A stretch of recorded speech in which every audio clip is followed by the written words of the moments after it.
Hello and welcome! Today I'll be showing you how to tank in Final Fantasy XIV Shadowbringers. This video will have spoilers for the first dungeon of Shadowbringers, but we're going to run it with trust so that nobody has to put up with the mistakes that I'm going to make as we do this video. So the first and most important thing is that you have your tank stance on. I am not going to turn it on so you can see what happens in a full without it, but I see more often than I'd like tanks that either forget to turn it on or have switched from another class and no longer have it on. Even if we do everything right without our tank stance, we cannot possibly hold aggro. Because they're going to continue to be fighting for aggro up here. Yusola just took it. They're going to continue to take it back no matter how much damage I do. And in a big pool, where there are a lot of enemies, that can fall apart really quickly. So, you turn your tank stance on, and once it's on, you don't have to worry about it at all. You now have aggro. As long as you are attacking the mob, they cannot take aggro from you, ever. So, with our aggro, we'll move into the next pull here, and we'll show some actual adequate pulling techniques. For all of your tanks, you have two options for a pull. You could either shield lob, which is your ranged attacks, every tank has that, or, and that'll get your first immunity in your pull, or you could go in with a gap closer, which for Paladin is intervene. From there, it's going to be using your AoE to be able to build up some damage, and you want to pop a cooldown to reduce the damage that you take. Normally, you pop it right after your first cast. I wanted to go ahead and get Requiescat up there. But, as you can see, your main goal there is keeping up your damage and making sure that not only do you have everything's attention, but that you are tanking as well as you can. When your cooldown pops and falls off, you pop another cooldown. Unless you were out of cooldowns, you should always have a cooldown up when you were fighting mobs. The only time that I would not say keep a cooldown up is when there's only one mob left and it's almost dead. Then maybe if your cooldown has fallen off, you don't have to put on another one. But that would be about it, I would say, honestly, when it comes to your cooldowns. You're going to want to switch between your single targets and your AoE abilities, depending on how many enemies there are in the pull. And this one will do an intervention pull here. As we get into... We actually don't have intervention yet, because we're still at level 72, because trusts. But that's fine. So we did a shield lob to get aggro, then we did an AoE ability, specifically an AoE ability that doesn't require any target, so that we can grab everything's aggro to keep it, so that now there's no chance they can ever pull it off here. See, our two DPS don't even have a spot on the aggro table up here, because they can't take aggro from us. But then you're going to want to make sure you keep up your AoE, so that there's never a situation where you lose aggro like I did there. Because I was focusing one enemy and not both enemies. Which is why I did that. I wanted to be able to show that even with your tank stance on, it can still happen. From there, keep up your various cooldowns. We'll go through each of those as we go. But that is the basics of tanking. Dodge AoEs, do your damage, and you're fine. It's really easy. People make it tanking out to be super difficult. And the difficult thing is that you need to know which way the dungeon's going to go so that you know what to pull. For instance... I have been doing small pulls, which is where you pull one mob pack at a time, but we could do a big pull. Grab these, and we keep going. I have no idea if Urianger is going to be able to keep me alive from this. And so, you do small pulls or a big pull, depending, if you trust your healer, but you need to find out what your healer can and can't deal with. Make sure you're popping your stuff. If you have Clemency and you've overpulled, and your healer's a ways back, maybe pop Clemency to keep yourself alive. But I really doubt Urianger is going to be able to keep me alive here. Depending on your healer's gear, they may be able to. But as you can see, I'm taking quite a bit of auto attack damage here, and we're not doing enough damage for me to be sure that we're going to survive this. Sentinel fell off, so I popped Rampart. Yes, I'm going to die. Urianger is not going to be able to keep me alive for this pull. I'm going to get Arm's Length as well, even though Rampart hasn't fallen off, to give the slow. And then I'm going to have to keep DPSing. Big pulls like this are great when you have a tank that is really well geared, and a healer that is really well geared, and a good healer. You have all your cooldowns available, and you can cycle through them. You're going to be, I forgot, Reprisal is not yet an AoE. It will be soon, hopefully. You're going to be pushing your luck, basically, if you do this with a healer that is not ready for it, or a healer that is not geared for it. And unfortunately, the only way you're going to know that is either if you know the healer, or if you test them. So what you always should do is do the first small pool and see how well the healer keeps you alive. One thing that a lot of people will do too is examine. Well, you can't do that with the trust, but they will examine the healer to see what the gear level is at. If you get into a situation where you do a big pull like this and your healer cannot keep you alive, do not keep doing those big pulls, please. You then do small pulls. You pull one mob pack at a time, and it is okay, because it is better to do the small packs and be able to kill everything than it is to do the big pulls and die. It will slow down your dungeon run. Depending on what tank you are, you may have an invuln. All tanks have one, but you may have one that is good for multiple situations like that to be able to grab everything. Hallowed Ground for Paladin, absolutely. I could have popped it and then not died for a little bit. With this big of a pull, it wouldn't really have made that much of a difference. It would have still been a problem having all these enemies. I'm really surprised Udianje was able to keep me up through all that. Not only did he keep me up through all that, but we succeeded. This pull is about to be down. I still probably wouldn't pull that big again, even with a healer that was able to keep me alive. 3 mob packs is a little much. 2 is normally what I'll settle for, and it's probably what we'll go for from now on, since I know Udianje can do it. But as you can see, I had to help out. I had to make sure I had my cooldowns up. Even the best healer, I was going to say a good healer, but even the best healer needs to have you backing them up as the tank. That is your job. Your job is to hold the aggro and to not die. You do that by keeping up your DPS and by keeping up your cooldowns. And as long as you have those two things going hand in hand, you're great. You got this. Tanking's easy. So, a couple quick things. We could just pull Forgiven Dissonance, or we could do a ready check, which we can't do with Trust, but you would click that there. And then we can do a countdown. I accidentally clicked on it. Do a countdown. And let them know that we're going to pull this boss in 5 seconds. And then we pull. Arm's length. Get our AoE up. If you know your DPS rotation really well, and you can work on it, and get it perfect, then you should. You're going to be able to generate a lot more aggro at the start of the fight if you have that. If you don't, that's okay too. Just focus on getting as much aggro out as you can. Obviously, you still have to do boss mechanics. Don't stand in the bad. Make sure that you're standing where you need to be so that you are not taking extra damage that your healer does not need to be healing. Do a little bit of extra damage with Shield Lop here. And then just be keeping up your DPS. We're going to do all of our combos. What I'm doing right now is bad. I have the boss pushed up against this wall like this. It's making it where if we had a melee DPS, they would have a tough time with their positionals because of that. So what you're going to want to do is you want to take the boss where they have... She's not going to move because she's doing an AoE. But you want to take the boss where they have their back to the party, but can also be positioned around to get to the sides. Because if you have a melee and their positionals are important to them, then they are losing DPS, which makes the fight take longer, which means that you are wasting everybody's time. Most people are really reasonable. If you are a bad tank, because you are making DPS waste their positionals, they will tell you, and they will make sure that you know, hey, maybe move him a little bit closer, you know, or move him back closer to the middle. For instance, I normally tank a boss right here, close enough to the wall that I can dodge out of the way of a DPS move that they do, or a big raid wide, or an AoE, but not so far that my party can't get behind them and be able to take advantage of that. I'll show you a couple other small tricks that make tanking really annoying when you see other tanks using them and make DPS's jobs really hard. But we'll get to that after this boss. So you can bait out you can stay in the AoE as long as you know you can get out. But if you don't know that you can get out of that AoE, you don't need to stick around in it. Like, for instance, there's a lot of AoEs going off here, and I'm not sure I can get out of all of them, so I'm going to go ahead and move. And then it's just keeping up everything, doing all your DPS rotations. When the boss is using moves like that, you don't have to worry about a cooldown because they're not going to be hitting you. But when they are hitting you, you need to make sure you use your cooldowns. I wasted part of my Holy Spirit setup there. Unsurprisingly, it is harder to talk about how to tank and tank at the same time. Well, and play at the same time, really.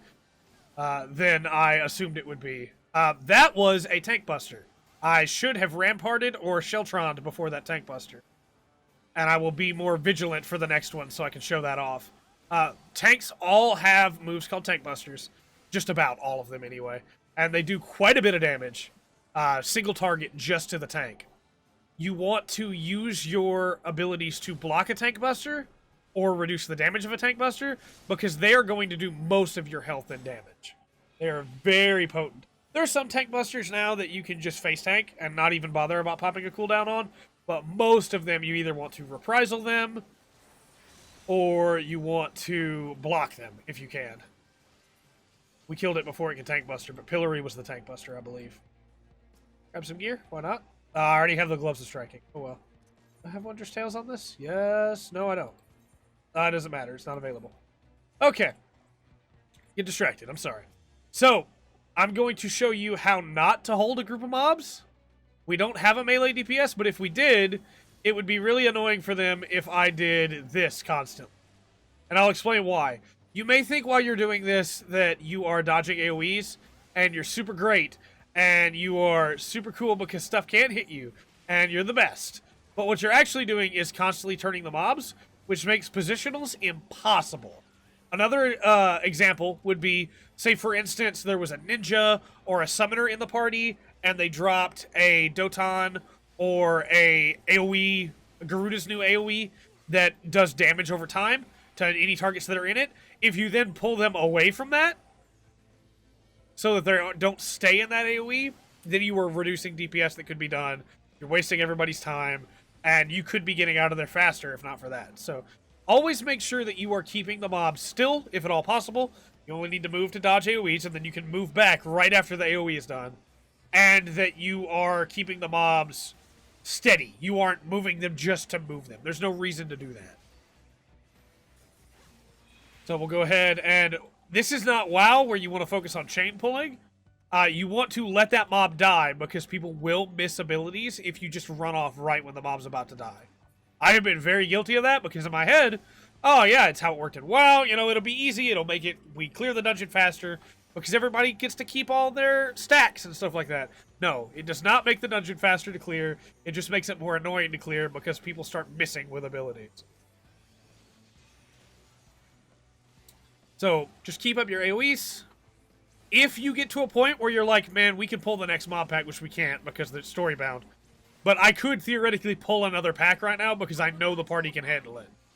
But we're going to go ahead and just keep burning them down here. Make sure you're using your cooldowns that increase your damage as well, if you have those, depending on what tank you're playing. And then it's just the same basic stuff over and over again. Just kill everything. Keep your cooldowns up. Keep doing damage. You're gonna keep aggro. As you can see, nothing has been able to take aggro from me. Not anybody. Because of the new tank changes that came in Shadowbringers, if you are using your combos and you are constantly attacking, you never have to worry about it. So, like, no matter how much they attack while I'm running, those 3 mobs are mine. I own those mobs. There's nothing they can do to take those mobs from me then. So I can come grab this next pack, and then instead of going for a third, I'm going to camp out right here. I'm going to arm's length, and I died anyway. Because my healer could not keep up with me. So, for clarification, even if you're doing everything right, if your healer is not prepared for that second pull, it does not matter. Because Urianger was not prepared for me to go grab that second mob pack, and so I died. I could have tried to pop Hallowed there, I could have tried to use Passage of Arms there to reduce the incoming damage, but because my healer was not prepared for it, I had no chance. Tanking is not difficult, but what you do have to do is you have to be in sync with your healer. And whether that's somebody you know, and you're used to the way they heal, and you can work with them, or if it's somebody you've never met, and you're learning as you go, once you have a rhythm, you're great. So one thing you can do is, like, I want to pull those mobs, but I'm not sure my healer's ready. I can start inching that way. See, now he's closer, so now I'll pop Sentinel, and I'll go grab those mobs. And I know that goes against what I just said about not moving in dungeon, because you want to hold the enemies, but if your healer is kind of lagging behind, and you know they can handle it, you can inch ahead a little bit to let them know you're about to pull that next pack. Or you can just tell them in chat, I'm about to grab another pack. Another thing you might have seen there is that the mobs went to go attack my healer anyway, even though I had already hit them. What happened there is that there is a delayed target where they will still go do a single attack. I'm going to pop Hallowed real quick. I don't think I need it, but we're going to be safe. I overpulled on Urianger again. They will go and do their first target, and then they will come back to me because I have the aggro every time. I did wind up not needing to pop Hallowed there, which made it a shame. Also, Alice is on top of the mobs and at one point stacked on me. If you are a DPS, you never want to do that. The tank is taking the damage. He is doing just fine. You do not want to stack on top of him like that. Because then you just take damage that you didn't need to take, and the healer has to heal you when they wouldn't have needed to heal you otherwise. Sometimes AoEs can be hard to see because you have so many mobs on you. That's another disadvantage to having large mob packs for big pulls, but as long as you're paying attention, should be okay. Again, Alice is in a bad spot. She should not be here. She should be on the other side of all this. So she is going to take damage she didn't need to take. Right there is a fine spot. Not on this side of the mobs with me. That's another thing. I'm going to stand on Alice here. And you're going to notice she starts taking damage as well. Because I'm tanking on the wrong side. It's why we recommend that you always tank on the opposite side of your allies so that they don't take damage they otherwise wouldn't have to take. Because again, any damage they take, the healer still has to heal, which is a huge problem. Going to the second boss here. Tesleen, and yet again, I could just auto-pull. I'm not going to. I'm going to give my healer a chance to catch up, to give myself a chance to regen some MP. Then I would do a ready check. Obviously can't because these are computers. These are AI. And then we're going to hit a countdown. You can do this before the countdown if you want. A lot of people do. The problem is you lose out on a tick of Rampart that way. If you have plenty of other cooldowns to back it up, you've built up some Oath Gauge, you're going to be able to eat that first hit anyway. Sure, but I normally recommend popping it right afterwards. That was the Tank Buster. Because it's not really worth losing that tick to me most of the time. So we're going to be paying attention this time for the Tank Buster, and we'll Shiltron it or Reprisal it. Okay, this mechanic, you need to make a square. Make a square. If you move in the middle of that, people will take more damage than they need to otherwise, so please don't move. And then we're going to keep taking her right where she is. There's no reason. That's the Tank Buster. No, that's the AoE. I thought the Tank Buster was called Skull's Bridle. Okay, that's a stack marker. Obviously, you want to get on top of your allies for that. You can pop a cooldown if you have one. I don't. That will reduce the damage that you would take. Now we're in a bad situation where she has dropped these, and we need to be with the rest of the party for this stack. For this square. It's also a bad situation where... Ow. Alright, here we go. Where, if we had a melee DPS, they wouldn't have been able to get behind her because of those... bubbles she put on the ground. Huge problem. But sometimes you just can't help it. Sometimes there's literally nothing you can do. Alright, we're going to keep an eye out. I still think that's the AoE, or the Tank Buster, even though I saw earlier it wasn't. Skull Bridle. That's the Raid White again.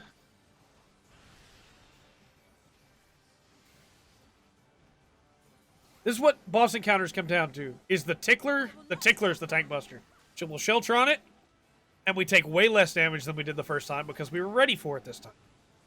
So you want to learn the fight well enough to know what your Tank Busters are going to be so that you can prepare for them, so you can use the right cooldowns beforehand, and so that you can be ready for that Tank Buster to hit and not waste an opportunity and take a bunch of damage. Especially in like Savage Raids, Tank Busters can and will kill you if you're not prepared for them. So, I don't know why you guys all went over there, but okay. I'm going to pull her back over here. Face her away from the party.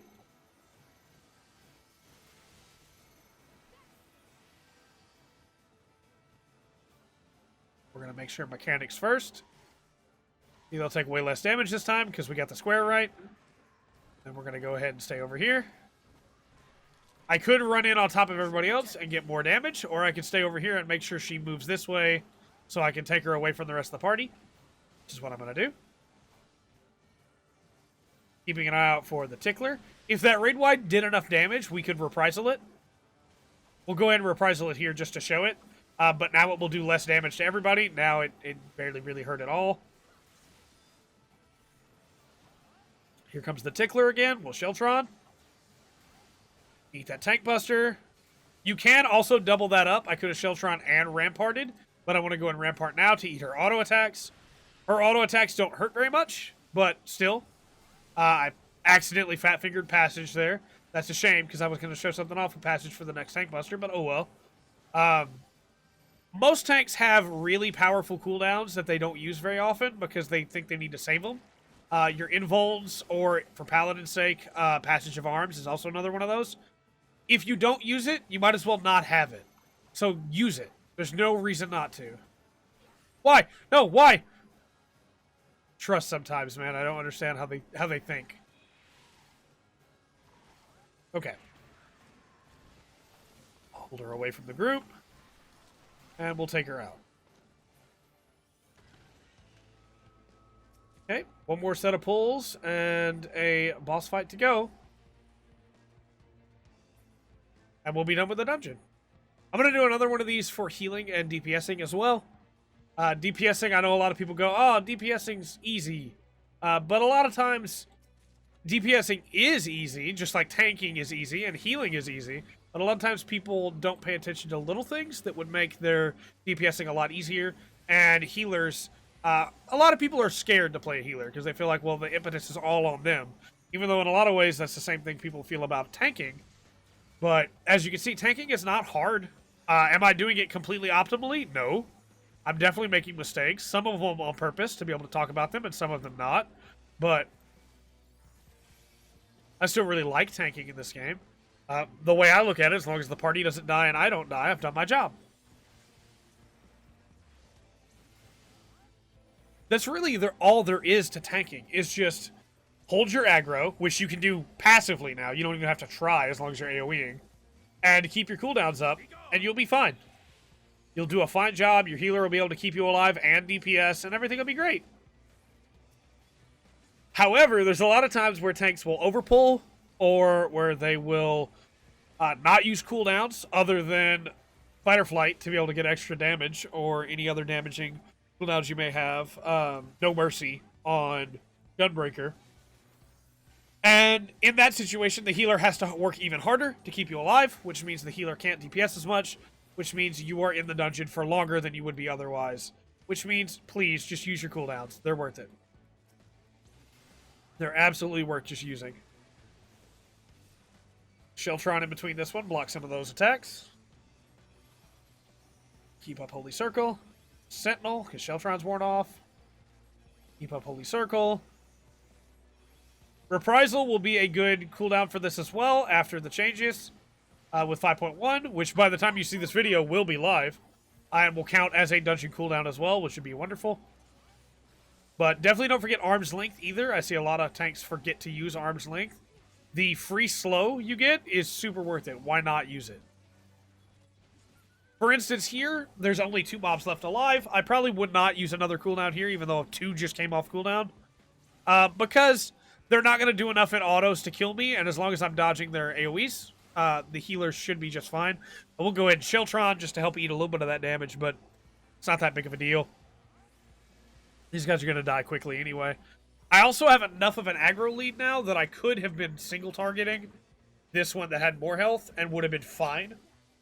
Once you have that aggro lead, you really don't have to worry about it anymore, but...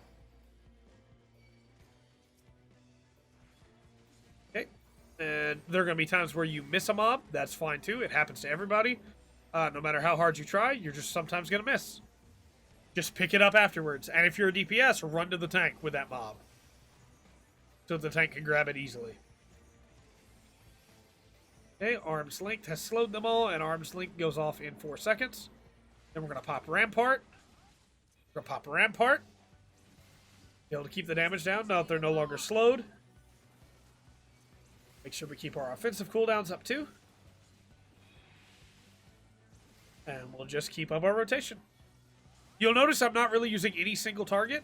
I could be individually single targeting these mobs and putting a Goring Blade on them for the extra damage over time, that is an option. But at the same time, I could also just be hitting them both the whole time with my Prominence. So why not hit them both the whole time? Force down to one mob. We can't pull more if we wanted to here, but I probably would have pulled both those 2 mob packs. This is the last pull of the dungeon, so we're going to go ahead and Passage of Arms this. We have the aggro lead, so we don't have to worry about aggro being taken away from us. And we can bear out a little bit of Passage of Arms here. We don't have to bear the whole thing out. We ate enough, got some health back, and then now we can continue on. Go ahead and pop a Sheltron, and then we're going to use Holy Circle. This is going to leave a mark. Get back real quick. Circle. On guard. Once we're done Holy Circling, Rampart has already worn off. We're going to Sentinel again. Keep up the damage. Since there's just 2 enemies and not 3, we're going to single target, set up Goring Blade. And that's basically all there is to tanking, really. It's just, as we said a minute ago, do your damage, keep up your cooldowns, make sure everything's targeted on you by having your stance on. Tanking is easier now than it's ever been in Final Fantasy XIV. And if you've ever said, I want to get into tanking, but I'm scared, I don't know how, I don't want to, mess it up, now is the time to get into it, because it's super easy to. And I'm not an amazing tank. There are definitely better tanks than I. But once you know what you're doing, you can tank basically anything. I have tanked Savage, I have tanked Raids, all with this basic strategy of keep up your cooldowns, use them when you need to, keep up your DPS, and always hold aggro. We're going to take on the final boss here. And it used to be a lot harder to hold aggro, especially at lower levels. I've seen a lot of tanks that don't do ready checks that will on the final boss. I personally think it's worth it to do a ready check every time, but, it's fine. You can also do a longer cooldown if you want. With the new ninja changes coming, there's probably not going to be a reason to, but 5 seconds is what I do. Just to let everybody know, hey, we're doing this, we're going in, let's do it. Then again, turn the boss, so it's facing the other way. Focus target the boss so you can see what it's casting in 2 places. Scavenger's Daughter, I believe, is not the Tank Buster, or is it? It's the Raid Wide, okay. Because I think the Tank Buster is called something Punch for this guy. Head Crusher, that might be it. We'll go ahead and Sheltron just in case. Yeah, that's it. And again, if you don't remember what the Tank Buster called, that's fine. You can learn it again over the course of the fight. Just anytime you see a move that you don't remember what it is, use your Tank Buster maneuver. Use your cooldowns to prevent that. This is a enemy ability, specifically a boss ability that happens sometimes. You have to kill the chain, or that party member dies. Do not leave that to the DPS. Help. There's no reason for you not to help. And if the DPS and the healer get busy and don't get that person out of there, that person's dead, and it will take longer. The only one that I've ever seen where I was like, okay, I understand that, is Nidhogg's, because you're still having to tank Nidhogg at the same time. But even then, you normally should help, because you don't want that person to die.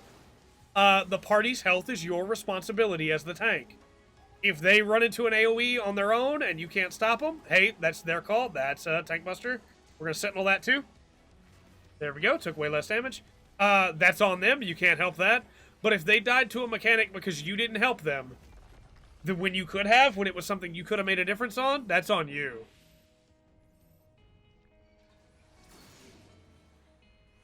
Right behind you.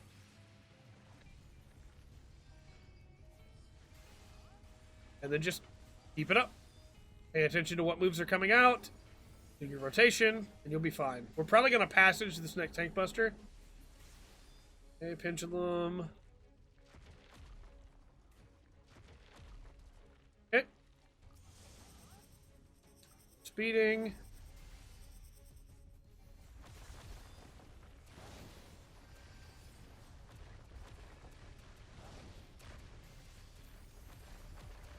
Really wish I had my full toolkit at this level, but it's fine.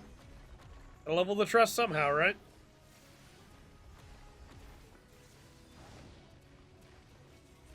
But as you can see, over the course of this entire fight, there have been times where they've been able to attack and I haven't because they're ranged. They're not even close to where I am aggro-wise. Because I've had my tank stance on, and I've had the aggro. No worries, no fear. We got this. We're gonna Divine Veil and Clemency. Give everybody that shield after that damage they just took. If you have a healer that is a person that you can talk to, or that you are running with in a party, you can get them to heal off that Divine Veil. Kind of difficult to get your Yonjay to in a situation like that. But that way you can make sure that you get the... It's going to be Urianger this time, isn't it? No, it's Alice again. That way you can make sure that you get that shield for everybody. Okay. Chain. I should have Goring Blade that. And have the dot again. Got Alice. Pick a dot up. Okay. Now we can use our cooldowns again. Okay, this is a raid wide.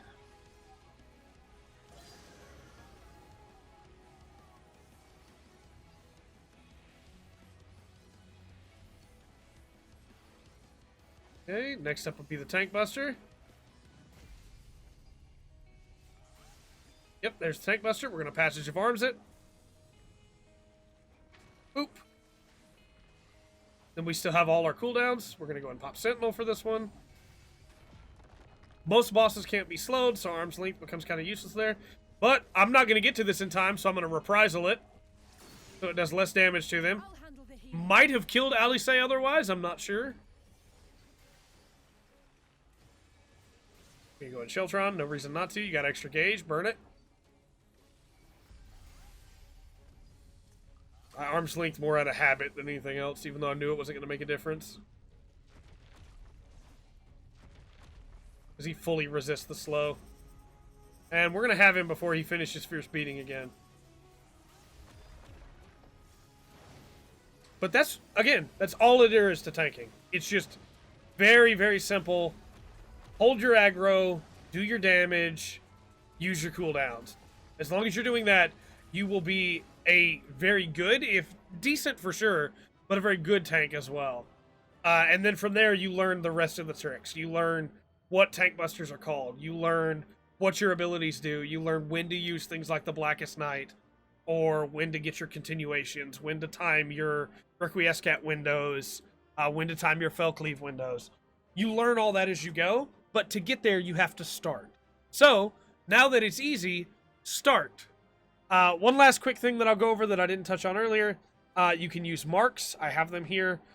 You click on a target and then hit the mark button and you will mark it so that your allies know they need to attack that target first. And another option you can use is waymarks. Put on the ground so that your allies know, hey, when this mechanic does this, go here. When this one goes here, go there.